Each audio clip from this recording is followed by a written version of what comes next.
আসসালামু আলাইকুম ওয়া রাহমাতুল্লাহি ওয়া বারাকাতুহু। সম্মানিত ভিউয়ার্স, আশা করছি সবাই ভালো আছেন। আল্লাহ পাক সবাইকে ভালো রাখুক, সুস্থ রাখুক এই কামনা করছি।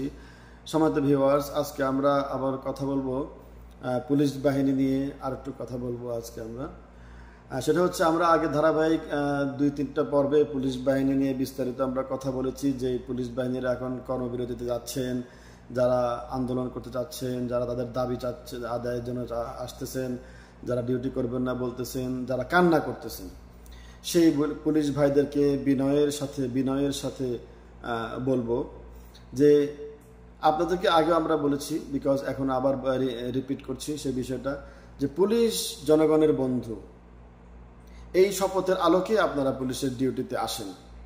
তো আপনারা এছাড়াও আরও যে শপথগুলো আপনারা করে পুলিশের ডিউটিতে আপনারা আসেন, যে পোশাকটা আপনারা পরেন, সেই পোশাক এবং শপথের আলোকে আপনারা কতটুকু কাজ করতে পেরেছেন, এটা হচ্ছে আপনাদের প্রতি প্রথম প্রশ্ন, আপনাদের বিবেকের প্রতি প্রশ্ন। আপনারা স্টাডি করে দেখবেন যে আপনারা পোশাক এবং শপথের বিপরীতে কাজ করছেন কিনা, নাম্বার 1। নাম্বার 2 হচ্ছে আজকে আপনারা যারা যাত্রাবাড়িতে পুলিশ যারা মারা গিয়েছে তাদেরকে শহীদদের মর্যাদা দেওয়ার জন্য আন্দোলন করছেন, বা পুলিশদের জন্য আপনাদের ভাই, আপনাদের কলিগ আপনারা কান্না করছেন, হ্যাঁ, মায়া কান্না লাগতেছে আপনাদের, আমাদেরও দুঃখ লাগতেছে, অবশ্যই দুঃখ লাগতেছে। হাজারবার কারো মৃত্যু আমাদের কাম্য নয়। তবে আমাদের প্রশ্ন হচ্ছে, আপনারা যে পুলিশ বাহিনী যে নির্বিচারে, আপনারা একটা প্রশ্ন জবাব দেন। আমি তো প্রথম একটা প্রশ্ন ছুড়ে দিলাম, দ্বিতীয় প্রশ্ন আসেন, যখন কোনো দেশের ছাত্র সমাজ বলেন বা সাধারণ নাগরিক বলেন তারা আন্দোলনে নামে, তখন সেই দেশের নাগরিকের কাছে আগ্নেয়াস্ত্র অথবা ওইরকম ওই ধরনের কোনো গোলা বারুদ বা পিস্তল, রিভলভার, AK-47 এগুলো যদি না থাকে, আগ্নেয়াস্ত্র যদি না থাকে, যুদ্ধ করার মতো যদি কোনো অস্ত্র না থাকে, বা রাষ্ট্র ধ্বংস করার মতো, দেশ ধ্বংস করার মতো, তাহলে কি সেই আন্দোলনরত গণতান্ত্রিক অধিকার যে আন্দোলনটা, সেই আন্দোলনরত জনগণ, সাধারণ নিরীহ নিরস্ত্র জনগণের বুকে আপনি গুলি চালাতে পারেন কিনা? দ্বিতীয় কোশ্চেন এটা আপনার প্রতি। কেন গুলি চালালেন আপনি? আপনি যদি মনে করেন যে আপনি পুলিশ হলেও আপনি বলতেছেন আমরা তো পুলিশ, আমরা তো মানুষ।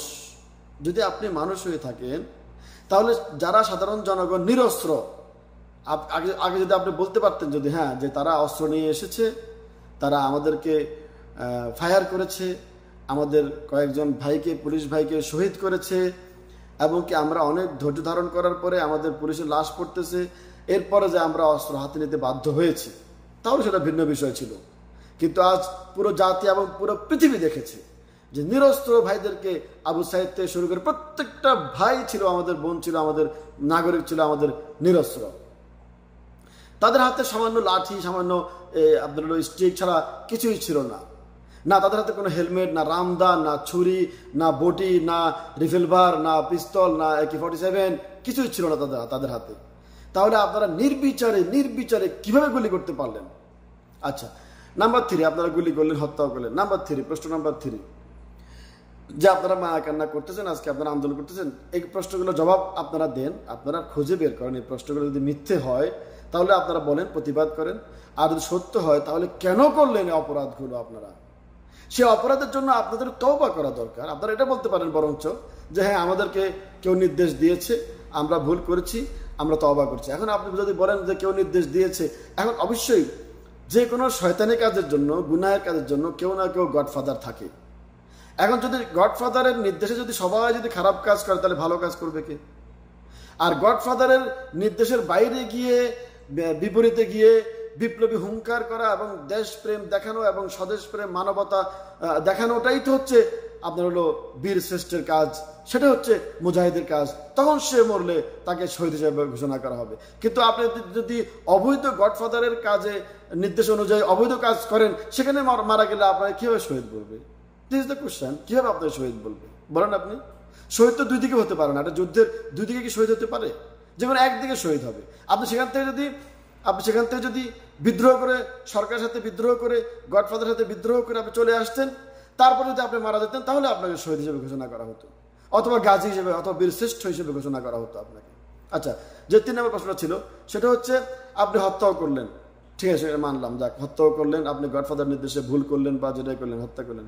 এরপর হত্যা করার পর আপনি কি একবার মায়া কান্না আপনার হয় না তখন, যে এটা আমার ছেলে হতে পারে, এটা আমার ভাই হতে পারে, যে এটা রক্ত বংশের একজন মানুষ, যেটা একজন মুসলমান, যেটা একজন বাংলাদেশি, যে অলরেডি এটা একজন মানবতা, একটা মানব, আপনি তাকে কুকুরের ন্যায় হত্যা করলেন, পশুর মতো হত্যা করলেন। মেয়েগুলোকে, ইউনিভার্সিটির সেই শিক্ষিত মেয়েগুলোকে, নিরস্ত্র মেয়েগুলোকে হত্যা করলেন। এরপরে করলেন কি, তাদের লাশগুলোকে আপনি ভ্যানের গাড়িতে উঠিয়ে সেখানে পেট্রোল ঢেলে লাশ জ্বালিয়ে দিচ্ছেন। কোন শ্রেণীর মানবতা সেটা ভাই? কোন শ্রেণীর মানবতা হতে পারে এটা? আল্লাহ রাব্বুল আলামিন মানুষ সৃষ্টি করেছেন সৃষ্টির শ্রেষ্ঠ হিসেবে। আমি আগমনের কথাটা বলেছিলাম, 4 বার কসম করেছেন আল্লাহ পাক, 4 বার কসম করে বলছে যে আমি মানুষকে হাজার কোটি লক্ষ মাখলুকাতের মধ্যে মানুষ মাত্র একটা মাখলুকাত। আল্লাহ রাব্বুল আলামিনের কোটি কোটি মাখলুকাতের মধ্যে মানুষ মাত্র একটা মাখলুকাত, মাত্র একটা প্রাণী, একটা কোয়ান্টিটি। সে একটা কোয়ান্টিটিকে আল্লাহ রাব্বুল আলামিন বারবার বলতেছেন, 4টা বিষয়ের উপরে কসম করে আল্লাহ বলতেছেন যে তোমরা বিশ্বাস করো, আমি তোমাদেরকে সৃষ্টি করেছি পৃথিবীর সর্বশ্রেষ্ঠ ডিজাইন দিয়ে, সর্বশ্রেষ্ঠ বৈজ্ঞানিক পদ্ধতি দিয়ে আমি মানুষ সৃষ্টি করেছি। কিভাবে কসম করে আল্লাহ বলছেন, আমি একটু কথাটা সেদিকে নিয়ে আপনাদেরকে বোঝানোর জন্য যাচ্ছি।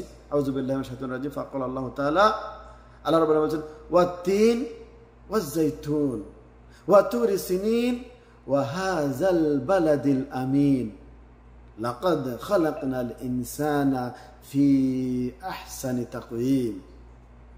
4টি বিষয়ের কসম করছেন। ওয়াত-তিন, তিনের কসম, ওয়াজ-যাইতুন, জৈতুনের কসম, ওয়া তুরি সিনিন, সিনাই পর্বতের কসম, ওয়া হাযাল বালাদিল আমিন, এই মক্কা নগরীর কসম। 4টি বিষয়ের কসম করে আল্লাহ পাক বলছেন, লাকাদ খালাকনাল ইনসানা ফি আহসানি তাকওয়িম, যে আমি এত কিছু সৃষ্টি করার পরেও সর্বশ্রেষ্ঠ ডিজাইন, সর্বশ্রেষ্ঠ পদ্ধতি, বৈজ্ঞানিক পদ্ধতি আমি সৃষ্টি করেছি মানুষকে। এরপর আল্লাহ পাক দুঃখ করে আবার বলছেন, সুম্মা রাদাদনাহু আসফালা সাফিলিন। অথচ দুঃখজনক যে এই মানুষগুলো নিচে নামতে নামতে এত নিকৃষ্ট স্থানে চলে গেছে, এত নিচে নেমে চলে গেছে, শয়তান নিজে দেখেও লজ্জা পায়। শয়তান যাকে আল্লাহ পাক উপাধি দিয়েছেন ইবলিস, সেই ইবলিস দেখেও লজ্জা পায় যে মানুষকে আল্লাহ এত শ্রেষ্ঠ সৃষ্টি করলেন আর সে মানুষ এত নিকৃষ্ট হয়ে গেল। যে নিজের আপন ভাইয়ের মতো যে লোকগুলো, মানুষগুলো, তার দেশের নাগরিক, তার ইসলামের মুসলমানের ভাই, দিনী ভাই, সেই ভাইদেরকে এভাবে হত্যা করে, এরপর হত্যা করার পরে লাশ জ্বালিয়ে দেয়, এরপর আবার গণকবরে দেয়, এরপরে বঙ্গোপসাগরের ভিতরে ফেলে দেয়, এরপরে সমুদ্র সৈকতে নিয়ে প্লেটের মধ্যে পাথর বেঁধে ফেলে দেয়। ছি ছি ছি ছি, এহেন কোনো নিকৃষ্টতম কাজ নেই যেটা পুলিশ করে নাই। আপনাদের লজ্জা থাকা উচিত ছিল। লজ্জা থাকলে আজকে আপনারা আন্দোলন না করে আপনারা বলতেন যে আমাদেরকে তওবা করা দরকার, আমরা স্বেচ্ছায় কারাবরণ করা দরকার, আমাদেরকে শাস্তি দেওয়া দরকার, আমরা জঘন্যতম অপরাধ করেছি। ছি ছি ছি, আমি বিস্তারিত আর বললাম না, ভিডিওটা বেশি বড় হয়ে যাবে, এজন্য আরো এমন লিস্ট, এমন আপনারা ব্যাপার লেখা হচ্ছে যে পুলিশ বাহিনীর এত অপকর্ম, এত অপকর্ম, এত অপকর্ম, সেটা বলতে গেলে আমার এখানে কয়েক ঘন্টার ভাষণ লাগবে। এত অপকর্ম আপনারা করেছেন। মায়ের ইজ্জত, বোনের ইজ্জত, থানাতে গেলে একটা মেয়ে মামলার জন্য সেখানে ধর্ষণ হতে হয়, ছেলেকে না পেয়ে মাকে ধরে নিয়ে যায়, শিশু বাচ্চাকে ধরে নিয়ে যায়, অ্যারেস্ট করে নিয়ে যায়, দুধের শিশু সহ মহিলাকে অ্যারেস্ট করে নিয়ে যায়। মৃত ব্যক্তি কয়েক বছর আগে মারা গেছে, সেই ব্যক্তি নয় মামলা, মৃত ব্যক্তি আসামি, গায়েব ব্যক্তি আসামি, দেখা গেছে ওই লোক মারা গেছে কয়েক বছর আগে, সে প্রধান আসামি। ছি ছি ছি ছি, আল্লাহ পাক আপনাদেরকে ভালো হওয়ার তৌফিক দান করুক। এই বলে শেষ করলাম। আল্লাহ।